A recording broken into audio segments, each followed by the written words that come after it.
Thank you all so much for joining us here tonight at the Zen Center. With our honor to host this book release and talk by our head teacher, Rev Shinshu Roberts Roshi. Shinshu has been practicing Soto Zen in the lineage of Suzuki Roshi for over 4 decades. She lived and trained at San Francisco Zen Center for 17 years and was ordained as a priest in 1988. In 2004, she received Dharma transmission from Sojun Mel Weitzman Roshi, former abbot of SF and Berkeley Zen Centers. Since 2005, Shinshu has been appointed international teacher by the Soto Zen School in Japan. She co-founded Oshigate Zen Center with her spouse, Daijaku Kings Roshi, in 2007. Shinshu has studied, written, and taught extensively on the teachings of Dogen, the founder of Japanese Zen. In her first book, Being Time, Roberts explored Dogen's Shobogenzo Uji, unpacking the inseparability of being and time, and how that expression invites us to skillful action in every moment of our lives. Now, in Meeting the Myriad Things, Roberts brings Dogen's seminal work, Genjokoan, to life for contemporary practitioners. In both his writing and work in the world, Shinshu has a special gift for making complex concepts accessible to all, illuminating how they have meaning in our modern lives. If you enjoyed tonight's talk and would like to hear more of Shinshu's teachings, you can join us on Saturday mornings for our Come As You Are program, which includes Zazen and a Dharma talk. You can hear past Dharma talks on the World Wide Web, on YouTube at Oceangate Zen Center, also linked at the top of our website, oceangate.org. I would recommend you check out Shinshu's ongoing inspiring series on Shantideva's Guide to the Bodhisattva Way. I noticed that a lot of people have books on their laps, but I would like to remind you that both of Shinshu's books are available for purchase here tonight.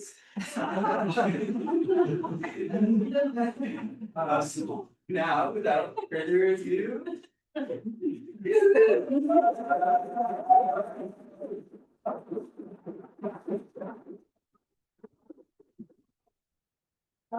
Hi. Hi.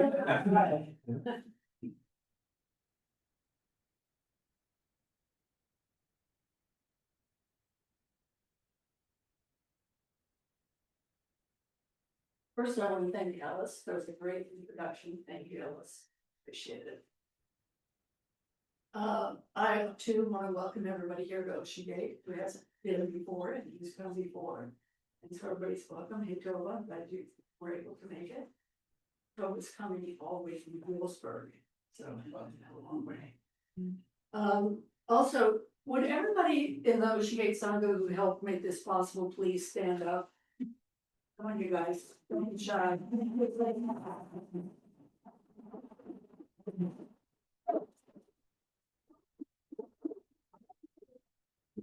They worked really hard to get out the advertising. You can see, those of you who know the Zendo, they've rearranged the Zendo and so selling books and everything. So thank you guys very much. I really appreciate it.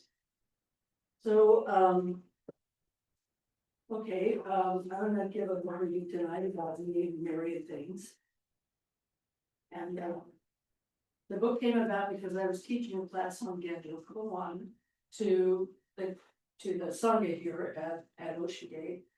And you know, when I first became a Zen student, I didn't understand Genjokoan.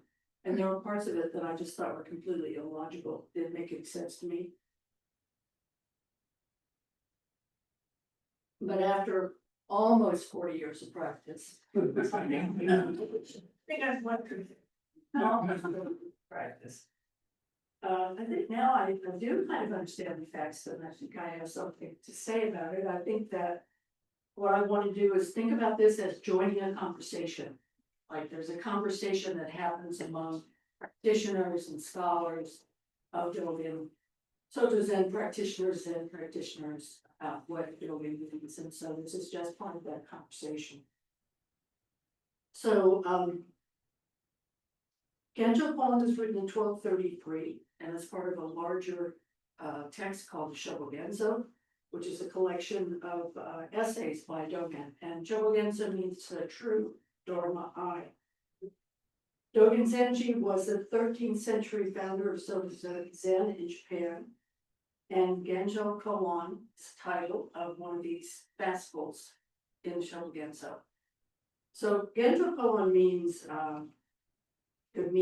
it's being translated as meeting myriad things, which was what my publisher liked, so that became a title of the book.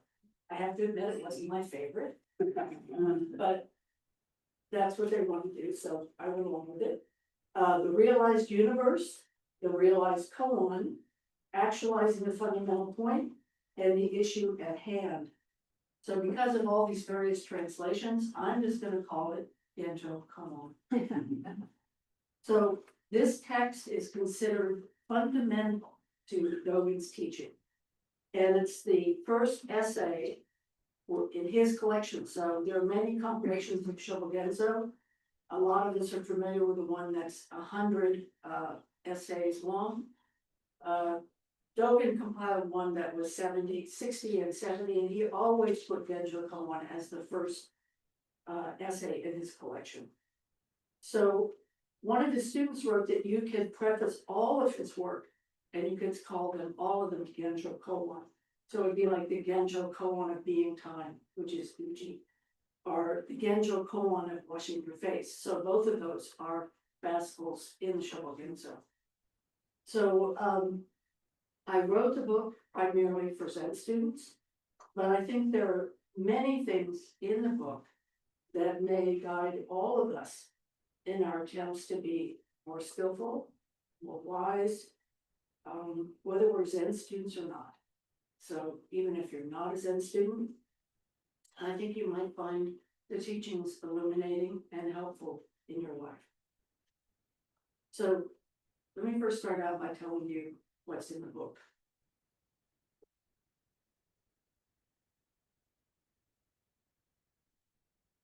So in the introduction of the book, I discuss when and where Genjokoan was written. I did talk about the formative experiences Dogen had with the head cook that he met in China. The head cook of a Chinese monastery, his use of sensory imagery, and my ideas about how to study Dogen in order to understand his poetic and insightful teachings. And then after the introduction is followed by Shohaku Okamura Roshi's translation of Genjokoan. And then following that is the commentary, which is most of the text. Now, in the commentary, I try to give contemporary examples of Dogen's teachings. I think that's really important.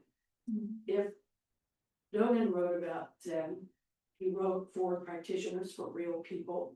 We're not so different than they were back in the 13th century. And so I think it's really important.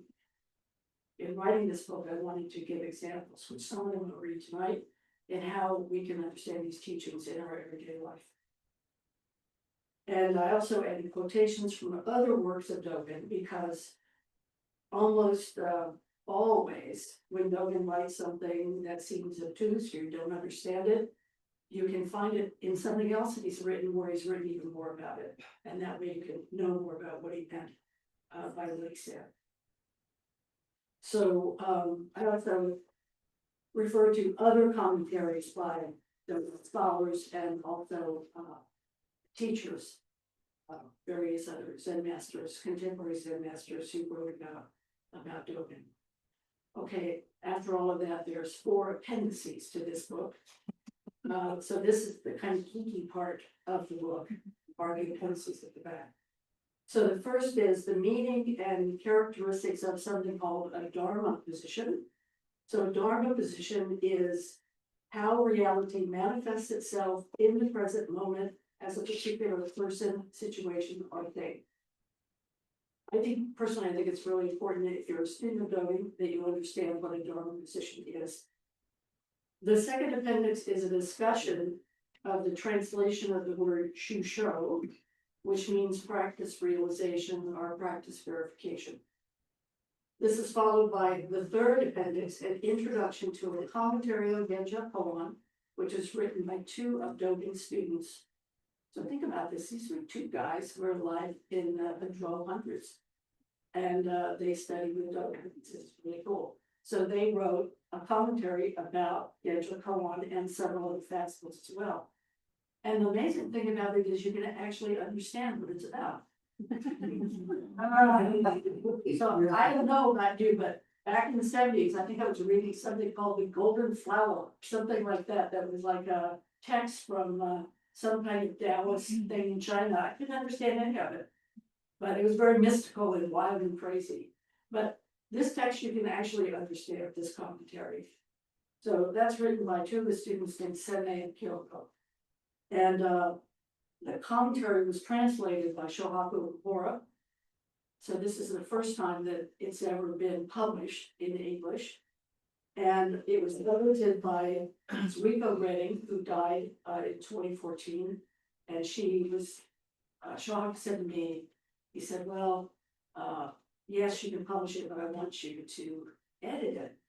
And I said, well, you know, all I can do, since I can't read medieval Japanese or even read Japanese, all I can do is kind of fix the tenses or something in your English. So I got in touch with Zuiko, and she said she'd been studying medieval Japanese, and she said, yeah, I'll do it. So she really went into reading and edited this text. And then Shohaku read it and said, yeah, you nailed it. Okay, what did Dogen teach? Well, he taught a lot of things, but my kind of synopsis of what he taught is that his teachings are based on a radical understanding of the Buddhist doctrine, that all of us are fundamentally endowed with the mind of a Buddha. So that is our fundamental nature, as it is the nature of everything. So we have this innate capacity to become free of delusion and to actualize realization. And actualizing realization is the ability to incorporate the needs of the totality, including everything, including people, of any situation we're in, and to respond skillfully. And you know, we do this a lot more than we think we do. So I think that's really important that we understand that. It's not some kind of special woo-woo thing. And then but sometimes the kind of how we do this is a little messy. So I want to read part of the book here about that.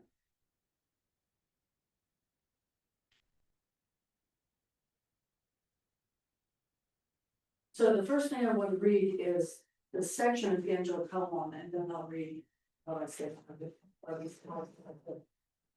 Conveying oneself towards all things to carry out practice enlightenment is delusion. All things coming and carrying out practice enlightenment through the self is realization. Those who greatly realize delusion are Buddhists. Those who are greatly deluded in realization are living beings. Furthermore, there are those who attain realization beyond realization, and those who are deluded within delusion. When Buddhas are truly Buddhas, they don't need to perceive they are Buddhas. However, they are enlightened Buddhas, and they continue actualizing Buddhas. Okay, so here's my everyday example of how this might play out in our life. And I don't say this in the book, but all this took place at Whole Foods.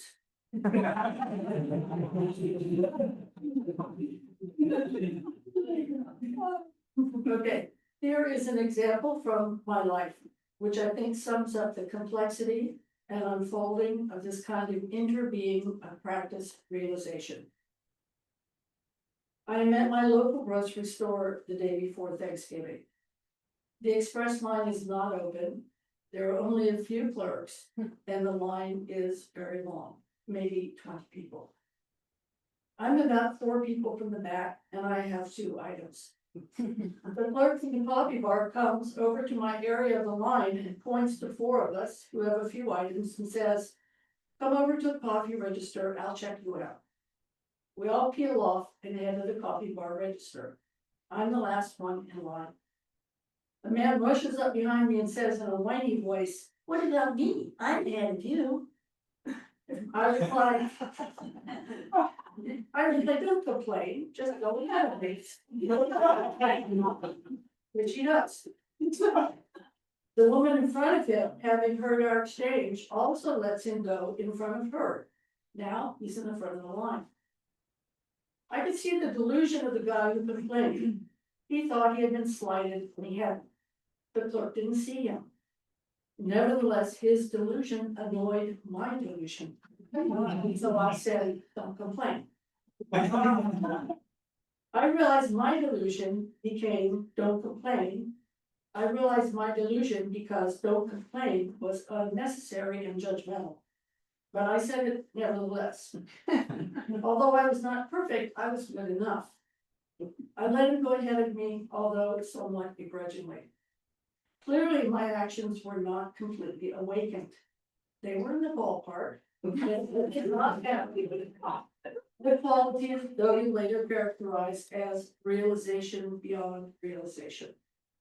My response was spontaneous, but not necessarily skillful. Often in practice, we don't see what we're doing is off the mark. The first thing we have to do is see that. What do we see?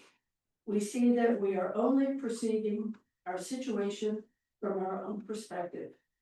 We are carrying the self forward. Feeling irritated, I characterize the other person as perceiving himself as a victim. Responding without anything extra would have been to say, please go ahead, without the judgmental comment or thought on my part. It is my observation that the person Dogen is calling Buddha and the person he is calling sentient being, as well as the times of their realization or delusion, are fluid. Very likely the guy who complained does not always complain. This complaining is empty of inherent existence. In a different scenario, surely he was the one responding with his Buddha mind. Consequently, we go back and forth with varying degrees of success. Perhaps when the woman ahead of me heard our exchange and said, please go ahead of me, her Buddha was actualized. Maybe it was already actualized and she immediately said, go ahead. But her ability to say, go ahead of me, was still contingent upon me saying, go ahead. My saying, go ahead, was dependent upon the guy's complaint. And so on, back through the causal chain of events. In our stumbling manner, we were Buddhas actualizing each other. Each one of us has affected the outcome of this situation, and in some hidden way, carried forward the practice of no self by acknowledging the needs of others. But by doing so, we may be Buddhas who continuously actualize Buddha, although we have no intention of doing so or even defining our actions in such a way. Sometimes a person engages realization beyond realization, while at other times we activate being deluded within delusion. Sometimes a person functions as a bodhisattva in both states. Sometimes we go back and forth or do both simultaneously. These states are not oppositional. They are situational and informed by our level of awareness. Both delusion and realization are our actual state. We swim in both. Good swimmers, that is bodhisattvas, swim effortlessly without thought, while totally immersed in the delusional samsara world. Sometimes we greatly realize delusion, and sometimes we are greatly deluded in realization. And sometimes we facilitate the practice of others as we continue to actualize Buddhas, resulting in both self and other co-functioning in realized activity. So that's the section there in the book about that.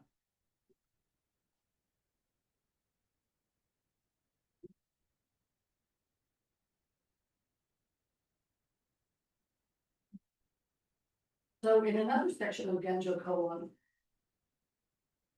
Dogen wrote about how we experience the self as being an independent being. So we talked about no inherently existing self in Buddhism, but what is it that we experience as an inherently existing self? So that's something that Dogen's talking about here in this section of Genjokoan. And he writes about the experience of self as an independent being by comparing a situation which is also called Dharma position. So let me know that as it comes up in here, the Dharma position as firewood and ash. So he's comparing the self using the example of firewood and ash. So he wrote in this section, we should know that firewood dwells in the Dharma position of firewood and has its own before and after. By the way, for those of you who know Genjokoan, and I know some of you know it really well, these are like the most, famous quotes here in the text. So we should know that firewood dwells in the Dharma position of firewood and has its own before and after. Although before and after exist, past and future are cut off. Ash stays in the position of ash with its own before and after.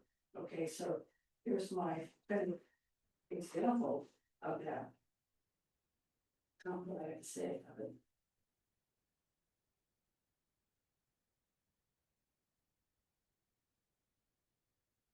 And this state of being cut off refers to our experience of self as a particular person functioning at a particular time and place, while at the same time having that flexibility to change and grow.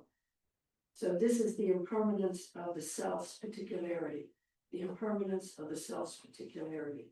So here's what I wrote about this in the book.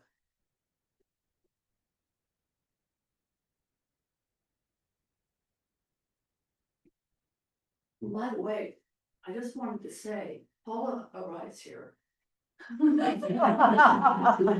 Paula is one of my two major Japanese language sources, because I don't read or speak Japanese. And I would call Paula on the phone and go, Paula, what about this? What about this? One day in particular, we were like shooting emails back and forth, trying to figure out how to say something in Japanese. And she says, is this for publication? I said, yes. So thank you very much. Oh, it's so appreciated. I learned so much. Okay, here's the section from the book. Your life is uniquely your life. This particularity called you has its own experiences, memories, desires, futures, and so on that have created an original personality with specific ideas and ways of seeing the world. In this way, we have a unique before and after. Our past experiences and our future life are particular to us, while being part of the whole of creation. But if we mistake this independent aspect as a permanent or fixed self, we will limit our ability to engage our awakened mind. Because we are talking about how something exists in the present moment, not how it might have been in a previous Dharma position, Dogen writes, past and future are cut off. Each Dharma position is completely expressed within this moment's arising. This is manifesting total function. From this perspective, our perceptions of past experiences and our desire for future events are dropped in service of a more flexible attitude towards our present experience.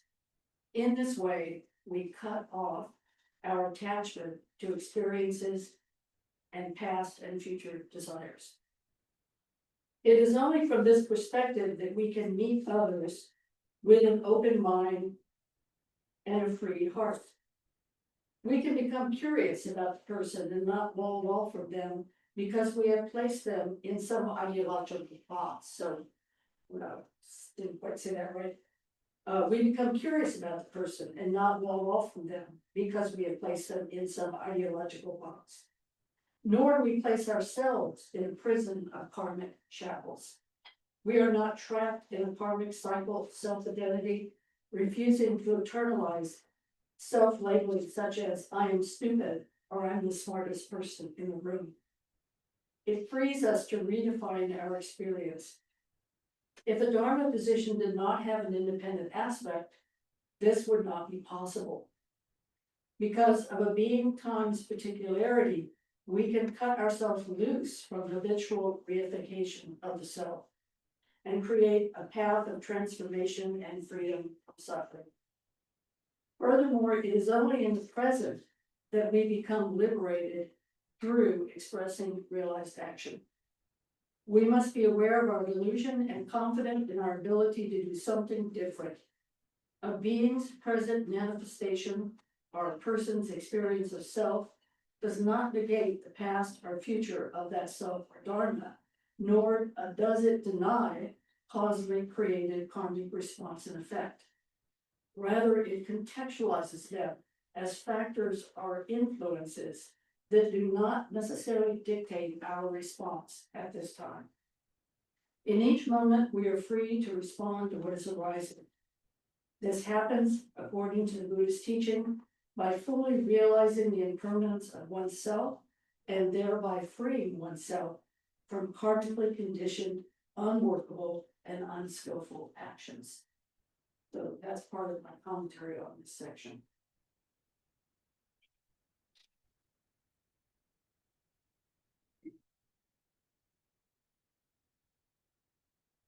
Okay, another teaching that's key to Dogen's understanding has to do with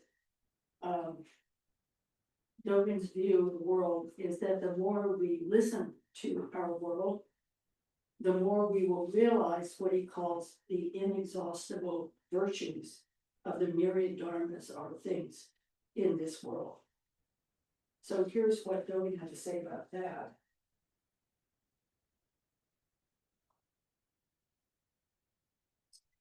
Dogen said in Genjokoan, when we listen to the reality of myriad things, we must know that there are inexhaustible virtues in both oceans and mountains. So oceans and mountains just represent the totality. He says we must know that there are inexhaustible virtues in both oceans and mountains. And there are many other worlds in the four directions. This is true not only in the external world, but also right under our feet or within a single drop of water. Mm-hmm. So here's what I wrote about that. When we listen to the reality of myriad things, we can intuit the unfathomable complexity and completeness of our world. A realized response begins with listening. If our minds are occupied with ideas about what each thing, person, or situation is, regardless of our actual experience, we will never find the point of pure response that goes beyond this or that. We must listen to enact true practice. In Mujo Seppo, which means sentient beings speak Dharma, Dogen teaches that hearing the voice of this myriad world is paramount to our understanding. He said, hearing Dharma is not limited to ear sense and ear consciousness. You hear Dharma with complete power, complete mind, and complete body. You can hear Dharma with body first and mind last. Such ways of hearing the Dharma are all effective. Don't think that you are not benefited by hearing the Dharma if it does not reach your mind consciousness. So this is stopping and actively listening to our life. Each is a Dharma position fully endowed with the words of the eternal Buddha, and can we hear their teaching being vigorously taught in the presencing moment? Can we perceive the virtue of their presencing? And these, the presencing is these oceans and mountains. The presencing he's talking about is the totality of all the things that we encounter in our life. A drop of water is so ephemeral that it appears and disappears in a matter of seconds or minutes. Yet each completely holds the totality of the moon's reflection or of the Dharma's continuous practice. We know from modern microbiology that there really are worlds in a drop of water. If we deeply listen with our body, heart, and mind, not just with our ears, we begin to hear the myriad teachings of our life's companions. We hear the voices of the ocean and the small drop of water. Zen teacher Nishiyari Bokusan brings us back to our immediate practice when he writes, "Vastness without limitation is immediately underfoot. You may think the great ocean is vast and distant, but it is no other than the cup of tea you are drinking right now." One of Dogen's primary teachings is that we live in a world of vast interconnected networks, all functioning together to manifest what we experience as solid form. Furthermore, this network, or working of reality, is essentially an altruistic endeavor. I can't tell you how many Ocean Gate students say altruistic. It's horrible things are happening in the world. How did you say that? Teaching is, and now I would like to say why. Okay, one of Dogen's primary teachings is that we live in a world of vast interconnected networks, all functioning together to manifest what we experience in solid form. Furthermore, this network, or working of reality, is essentially an altruistic endeavor. Virtue is the essential goodness of total function. Seeing this, we relate to such vastness in the immediacy of each moment's arising in our present circumstance, in our present time, our Dharma position. Vital to this mandala of activity is our own particular participation as practitioners of the Bodhisattva ideal. The logic of how Bodhisattva manifests Buddha nature is Dogen's teaching throughout all of his writing. Nishiyari reminds us that following the Dharma as far as our eye of study and practice can see is dependent upon knowing that the vastness without limitation is immediately underfoot. Recalling this teaching opens our eyes to looking and listening more closely than we had before, with more curiosity and generosity. This looking, listening, seeing is a cup of tea you're drinking right now. It is a drop of dew on the grass outside your front door. It is bubbles in your sink and troubles that greet you. Each instant is a sutra written as mountain and oceans, teacups and problems. These are our immediate experience of the many other worlds in the four directions. It is also the song of life, of our life, as it is right now under our feet, or within the smallest drop of water. A single drop of water, mountains, oceans, a teacup, washing your clothes, eating dinner, arguing over abortion. Everything, every situation and activity of daily life could be approached as Buddha Dharma. When we can hear the inexhaustible great virtue of our life, then our practice will come forth as realized practice. Dogen teaches that each moment of our life is a sacred, mundane, absolute, relative practice realization, nothing special, the whole ball of wax. It's all happening right now, right here under our noses. Since I mentioned this thing about the virtue of the world, I just will add this. I wasn't planning on talking about this, but why is it that we have this altruistic function of the world?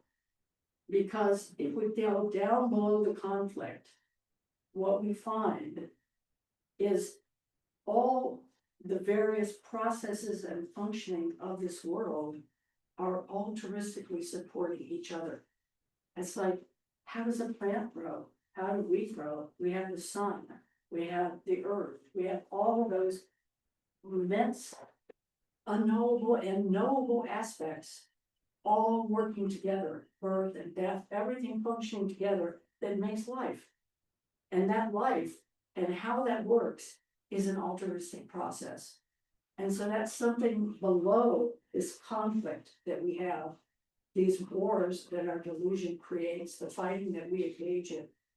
Below that, there is this vast, energetic, amazing, virtuous goodness and altruistic activity that is this world that sustains us, and that as we sustain the world, although we may not know exactly how we do that, but it is also true of us.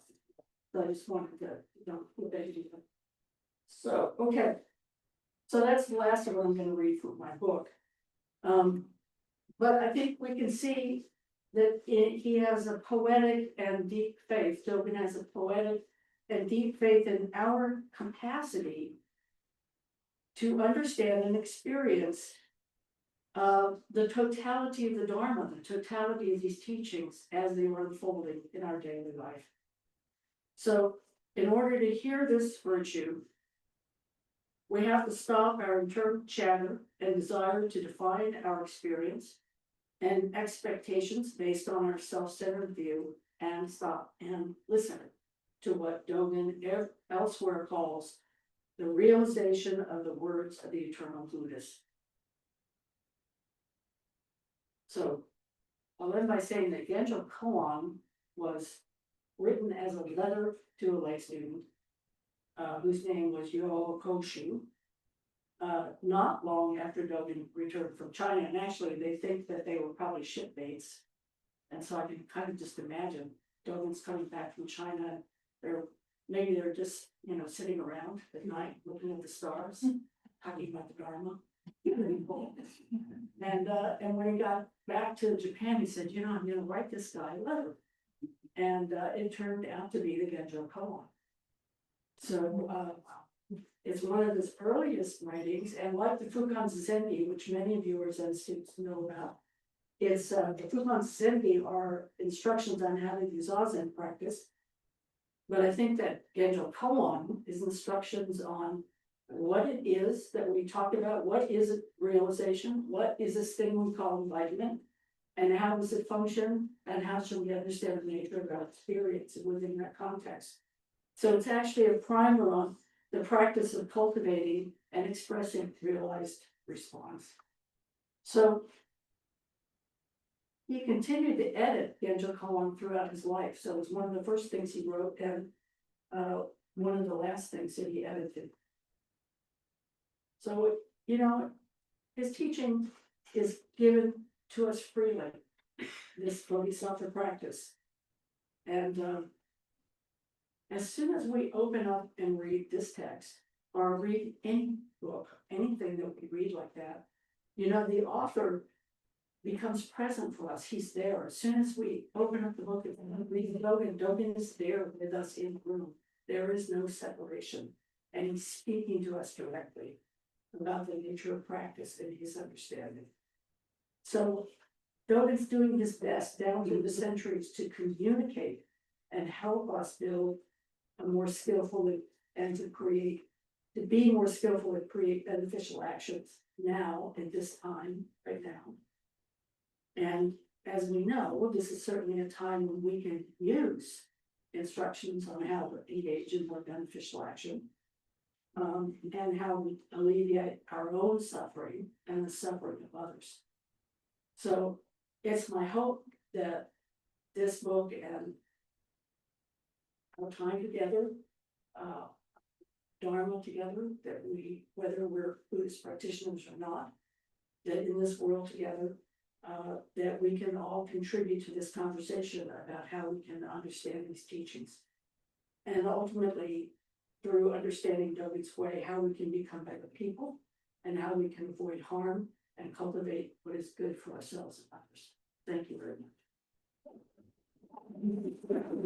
much.